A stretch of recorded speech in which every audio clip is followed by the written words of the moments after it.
యాకోబు అనగా అర్థం ఏంటి ప్రియులారా? మోసగాడు. కానీ తను కూడా మోసగింపబడ్డాడు అనేది ఇప్పుడు తను జీర్ణించుకోలేకపోతా ఉన్నాడు. ఎలా మోసగింపబడ్డాడు? నేను రాహేలు కొరకు కష్టపడితే నాకు లేయానిచ్చారు కదా, ఎందుకు ఇలా జరిగింది అని ఇక్కడ విక్టిమ్ ఏంటంటే ప్రియులారా, లాబాను లేయా యొక్క క్షేమం గురించి ఆలోచించాడు, యాకోబు రాహేలు గురించి ఆలోచించాడు. కానీ ఈ ధర్మచక్రములో విక్టిమ్ అయింది, బాధపడింది లేయా. ఇప్పుడు లేయా ప్రేమించబట్టం లేదు, అటు లాబానుకు దూరం అయిపోయింది, యాకోబుకు దగ్గర కాలేకపోతా ఉంది. యాకోబు ప్రేమించట్లా. యాకోబు ప్రేమించకుండా ఉన్నప్పుడు తను అనుకున్నది కదా, నాకు కుమారుడు పుడితే బహుశా నా భర్త మారతాడు అని తను ఆలోచించింది. కొంతమంది అనుకుంటా ఉంటాం కదా, ఏదైనా జరిగితే బహుశా వివాహం జరిగితే సంతోషంగా ఉంటారు, లేకపోతే పిల్లలు పుడితే సంతోషంగా ఉంటారు.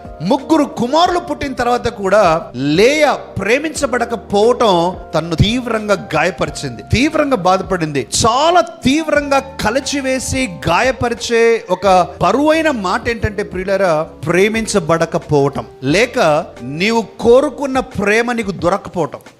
ఎస్పెషల్లీ హస్బెండ్ వైఫ్ కానీ, పిల్లలు కానీ, తల్లిదండ్రులు కానీ ప్రేమించబడకపోతే ప్రియులారా, ఒక భార్య భర్త యొక్క ప్రేమ పొందుకోలేదు, ఒక భర్త భార్య చేత ప్రేమించబడలేదు, ఇట్ ప్లేస్ వెరీ హెవీ. లేయా ఈ పరిస్థితి గుండా వెళ్తా ఉంది. లేయా అనుకుంది ఏంటంటే, నాకు పిల్లలు పుడితే యాకోబు మారతాడేమో, నాకు 2వ కుమారుడు పుడితే యాకోబు మారతాడేమో, నాకు 3వ కుమారుడు పుడితే యాకోబు మారతాడేమో అనుకుంది. కానీ మారలేదు ప్రియులారా.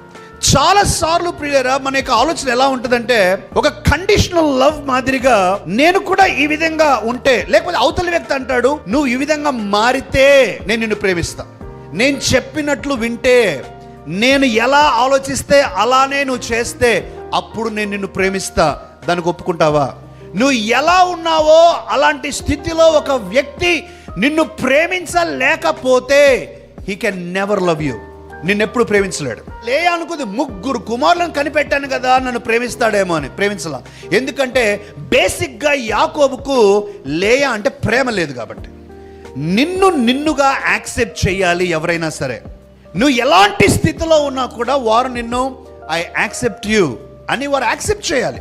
అది భార్య భర్త అయినా ఇంకొకరు ఎవరైనా సరే. అలా కాకుండా కండిషన్ పెట్టి నిన్ను ప్రేమిస్తాను అని అంటే అది నిజమైన ప్రేమ కాదు ప్రియులారా. అది నిలవదు, ఎప్పటికీ నిలవదు. లేయా జీవితంలో అలసిపోయి చివరికి ఏం చేసిందంటే, చీప నువ్వు నీ ప్రేమనే నాకు అక్కర్లేదని 4వ కుమారుడు పుట్టిన తర్వాత యూదా అని పేరు పెట్టుకుంది ప్రియులారా.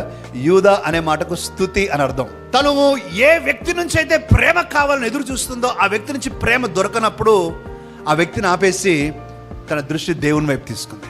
నాకు అక్కర్ల మనుషుల ప్రేమ, నాకు ఇప్పుడు దేవుడు కావాలి. అందుకని యూదా అని స్తుతి అని అర్థం ఇచ్చే పేరు పెట్టుకుంది. She began to praise God. ఈరోజు ప్రియ సహోదరి సహోదరుడా, నీ జీవితంలో మనుషుల ప్రేమ నీకు దొరకపోవచ్చు. నువ్వు ఎంత అర్రులు చాచుతూ ఉన్నా, ఎంత ప్రోకులాడుతూ ఉన్నా, ఎంత తగ్గించుకుంటూ ఉన్నా, ఎంత అడ్జస్ట్ అవుతూ ఉన్నా, ఎంతగా త్యాగాలు చేస్తూ ఉన్నా, ఎంతగా నువ్వు చేస్తూ ఉన్నా నీకు ప్రేమ దొరకపోవచ్చు. నేను అంటూ ఉన్నాను కదా, ఆ ప్రేమ దొరకకపోయినా సరే నువ్వు దాని గురించి బాధపడవద్దు.